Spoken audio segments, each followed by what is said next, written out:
Tem gente que quando fica nervoso, sente dor de barriga, sente dor de estômago. Por que isso acontece? Porque existe uma conexão entre o nosso sistema digestivo e o nosso cérebro. A principal forma de conexão é pelo nervo vago, mas existem também conexões por mediadores químicos. Nós estudamos isso na plataforma T21.video, e essas conexões vão alterar então a forma como a gente pensa, como a gente sente, como a gente se comporta. O intestino, ele é muito alterado se a gente está com alguma infecção, se a gente está utilizando uma medicação de forma prolongada, que pode ser um antibiótico, pode ser um anti-inflamatório, um antidepressivo, o anticoncepcional. O estresse psicológico também faz com que você produza hormônios como cortisol que alteram a microbiota intestinal, faz com que as bactérias boas do intestino diminuam em quantidade e variedade. Isso abre espaço para fungos, para bactérias ruins se instalarem no seu intestino, produzindo mais toxinas que vão afetar não só o seu sistema digestivo, a sua digestão, a sua capacidade de absorção de nutrientes, mas vão afetar também o que acontece na sua corrente sanguínea, porque toxinas podem ser absorvidas, afetando vários tecidos, vários órgãos, inclusive o seu cérebro.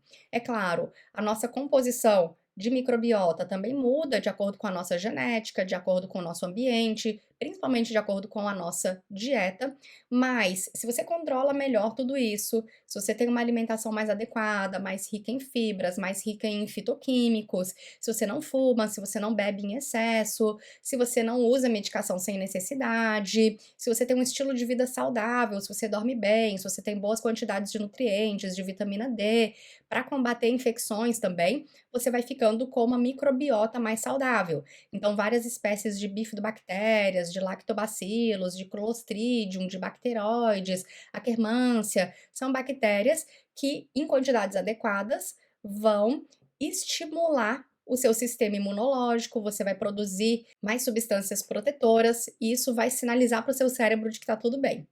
Por outro lado, se você vive com infecção, se você vive comendo na rua alimento cheio de toxina, se você fuma, se você bebe demais, se você vive estressado, não dorme bem, tá tomando sempre medicação, esses todos são fatores agressivos para as bactérias boas do seu intestino.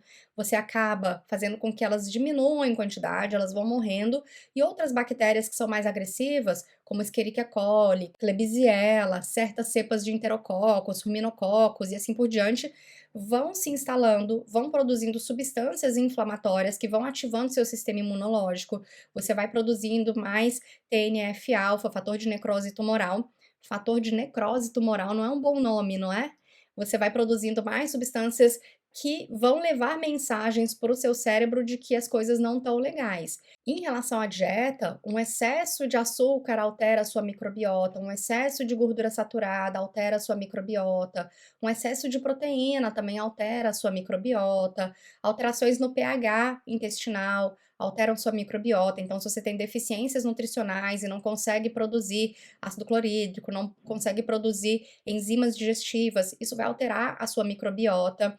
E o contrário, se você tem uma dieta mais adequada, um bom consumo de fibras, um bom consumo de probióticos em alimentos fermentados, ou mesmo com o uso de suplementos probióticos, você vai produzir mais ácidos graxos de cadeia curta. Esses alimentos também vão fornecer, junto com as fibras, mais antioxidantes. Você também vai incentivar uma maior produção de antioxidantes do seu organismo. Quando você consome mais frutas, mais verduras, você vai eliminar toxinas com maior facilidade. Você controla também melhor a sensibilidade à insulina quando você consome uma dieta mais adequada. Isso reduz o risco de infecções. Agora, o contrário, se você está consumindo muito açúcar, muito álcool, muita gordura saturada, proteína em excesso, vive estressado, pH intestinal alterado, pH de estômago alterado, isso contribui para resistência à insulina, para diarreia, para declínio cognitivo, para inflamação intestinal constante, aumento do risco de doença cardiovascular e assim por diante. Então, muito importante controlar a dieta e ter uma boa quantidade de fibras na dieta. Existem vários estudos mostrando que isso ajuda no combate e tratamento de ansiedade, de depressão e também de transtornos neurológicos, porque você vai estar protegendo o seu intestino. O intestino é um local onde há muitas células do sistema imunológico, muitas células sinalizadoras, muitos neurônios também, que produzem não só neurotransmissores, mas produzem também citocinas e que são sensíveis também a essas substâncias inflamatórias. Você tem um nervo que passa de intestino para o cérebro, que é o nervo vago, e que é estimulado pela presença ou não de ácidos graxos de cadeia curta, pela presença ou não de antioxidantes, pela presença ou não de alguns aminoácidos, como o triptofano. E você tem o cérebro produzindo substâncias como serotonina, que atuam localmente, mas deixam esse sistema todo mais saudável. Isso é muito importante, porque se você sinaliza para o cérebro de que as coisas não estão saudáveis, não só o intestino ele perde a sua capacidade de barreira, aumenta a permeabilidade, mas o mesmo acontece no cérebro. Nós temos uma barreira hematoencefálica que não deixa qualquer coisa passar para o cérebro, não deve deixar agressores passar para o cérebro, mas da mesma forma como com baixa quantidade de bactérias boas, baixa quantidade de produção de ácidos graxos de cadeia curta, especialmente butirato, nós temos uma perda da permeabilidade intestinal, então a gente acaba absorvendo o que não deve, absorvendo o que não foi bem digerido, isso vai ativar a nossa imunidade, aumenta o risco de doenças autoimunes, inclusive, aumenta a inflamação, mas uma dieta ruim também faz com que bactérias ruins se instalem, produzam muito mais toxinas, o que por si só também já leva essa perda de permeabilidade intestinal, principalmente pela desconexão de proteínas como a ocludina,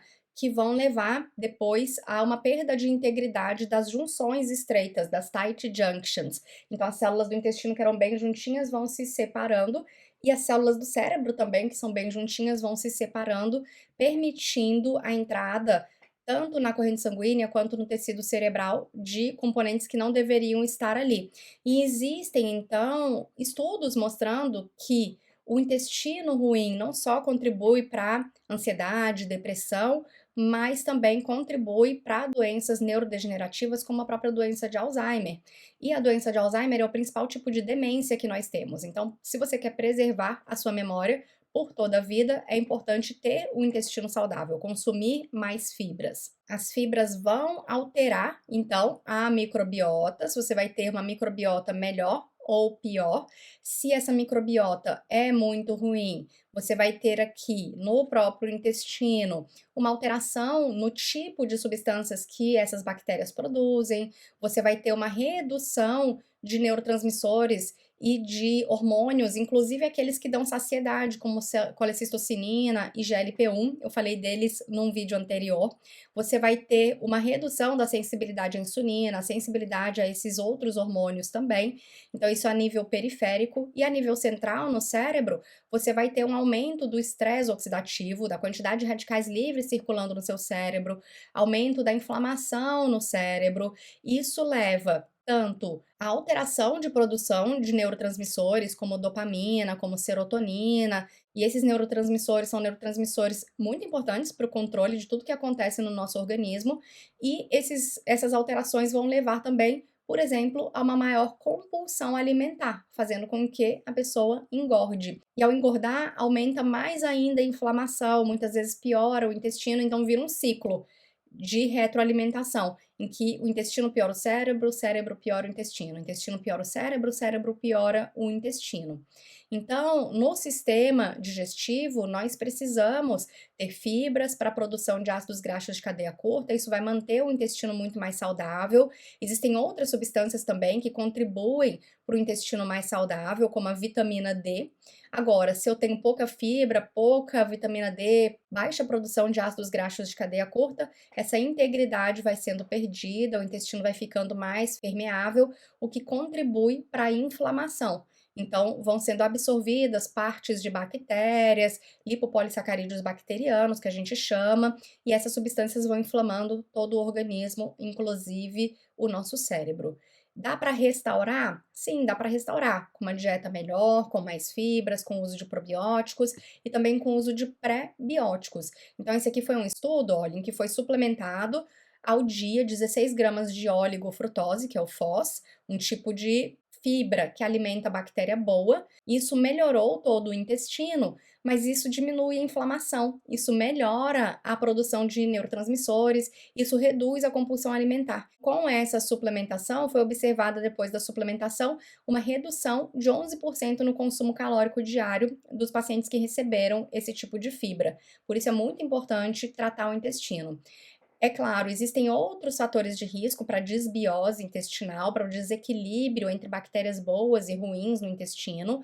O baixo consumo de fibras e compostos bioativos de frutas e verduras é um dos fatores, mas o excesso de proteína é outro fator, sedentarismo é outro fator, consumo excessivo de açúcar e gordura ruim, consumo excessivo de calorias, o próprio estresse físico ou emocional, o uso de antibióticos e outros medicamentos, como anti-inflamatórios, anticoncepcionais, ansiolíticos, antidepressivos, tudo isso afeta também a composição intestinal.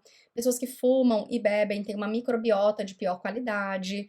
O consumo de muitos alimentos industrializados, como aditivos químicos, compostos de alimentos ultraprocessados também alteram o intestino, e pessoas que inibem o reflexo evacuatório também vão alterando a microbiota. Ou seja, a pessoa sente vontade de evacuar, sente vontade de ir ao banheiro, mas pensa, não, agora não, porque eu tô na rua, esse banheiro aqui meio ruim, eu só faço em casa, e aí toda vez que ela inibe o reflexo evacuatório, as fezes que carregam toxinas, carregam células mortas, ao invés de saírem, passam mais tempo ali dentro, e aí você vai tendo mais putrefação de substâncias, você vai tendo mais absorção dessas toxinas que deveriam ter sido eliminadas. Então, quando a gente fala de cérebro, a gente tem que perceber muita coisa. Muitas vezes a gente vai precisar suplementar compostos que melhoram o intestino e melhoram a própria produção de energia no cérebro, regulam essa produção de energia, regulam a produção de neurotransmissores. Não dá para ser feito de qualquer jeito, porque existem substâncias que em baixas doses são ótimas, mas em altas doses são neurotóxicas, então a dosagem, a regulação da dosagem, acompanhamento é muito importante, principalmente se a pessoa já faz uso de medicamentos, existem suplementos que não devem ser utilizados com determinados medicamentos, existe a dosagem também por peso, porque determinadas dosagens vão levar a aumento de toxicidade de órgãos como o fígado. Isso acontece com suplementos, acontece com álcool, acontece com chás também. Vocês já devem ter ouvido falar que determinadas pessoas tiveram hepatite ou tiveram cirrose depois de um consumo exagerado de chás. Então, precisamos de moderação no consumo de todas essas substâncias.